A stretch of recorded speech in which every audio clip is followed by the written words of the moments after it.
In the Aryan Vedic period, the deities of nature became the gods in all worships and rituals. But soon, the idea of one supreme God became established. In the creation hymn, the Nasadya hymn of the Rig Veda, the single primordial principle, Tat, or that has been described. This points to the abstract, formless, transcendental, and all-pervading principle of pure consciousness. It is a tribute to the genius of the Hindu sages that this concept of divine consciousness, which they presented more than 5,000 years ago, has now become a key part of the philosophical discussions on religion and God all over the world. Common man then, as perhaps now, was not yet ready to understand the abstract God so easily. Hindu seers came forth with the idea of the Trinity of gods, the Trimurti. Three gods with different faces were projected, and all three were mythological in origin. They were each given a human face for easy acceptance. The trinity of Hindu gods consists of Lord of creation, Brahma, Lord of preservation, Vishnu, and Lord of dissolution, Shiva, who is also called Mahesh. In Hindu philosophy, however, this envisages one continuous chain of events. For example, the destruction of the morning is the creation of the evening, and the destruction of the evening is the creation of the night, and so on. Even death in Hindu thought is merely an interlude from one event to another. Destruction or death is the dissolution, which is again followed by creation.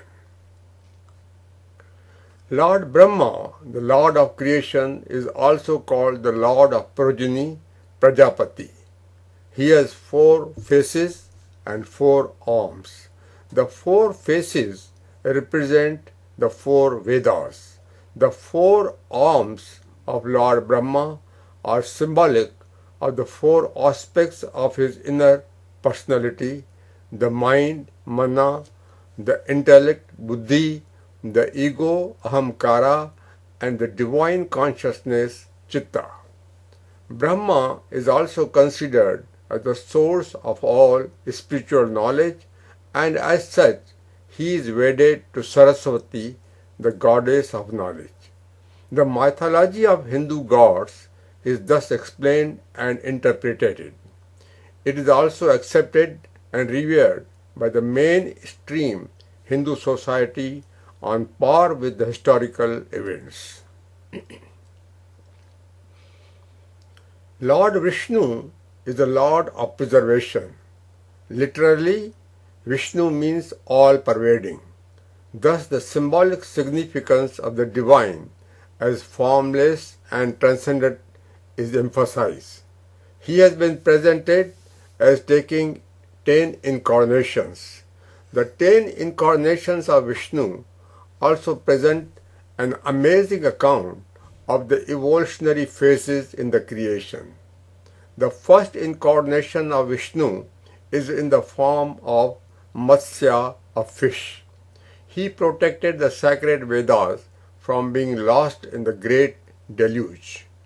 In the second incarnation as Kurma, a tortoise, he held the universe in balance when the gods and demons began to churn the ocean to extract the nectar of immortality, Amruta. Thus the 10 incarnations of Vishnu present the ascending nature of evolution from the lowest to the highest. Later, the Vishnu incarnation of God became also identified with the historical figures like Lord Rama and Lord Krishna. In Hindu theology, the mythology is often mixed up with the historical events. Ultimately, the spiritual teachings are accorded the highest value. Hindu society also manifested unique sense of brotherhood and universal oneness in accepting gods of other religions like Lord Buddha and Lord Christ as Vishnu incarnations. Even some of the present day sages who have attained the highest degree of spiritual virtue and completely annihilated their ego too have been regarded as the divine incarnations in their own right. Lord Shiva is regarded as the Lord of death and dissolution. His carving is found in the ancient Saraswati Sindhu civilization. There he is seen in his famous yogic pose meditating. He is therefore considered to be the originator of yoga and meditation, two formidable activities that become most celebrated after more than 5 millennia. As such, he is also called as the Adi Guru, or the first Guru of sannyasins who have renounced the world to attain the Absolute. Lord Shiva is also regarded as the auspicious one and is hailed as the Lord of compassion. Legend has it that when the gods, devatas, and the demons, asuras, churned the ocean to extract the nectar of immortality, there first appeared a most noxious poison, harmful to all beings. They all rushed to Lord Shiva, who, in his compassion, drank the dark poison to save the universe. Thus became known the eternal virtue of Shiva and his compassion of protecting those who needed rescue, even if it meant drinking the most deadly poison for their sake. Lord Shiva, however, did not swallow the poison, but retained it in his throat. He is therefore also known as a god with the blue throat, Nilkantha.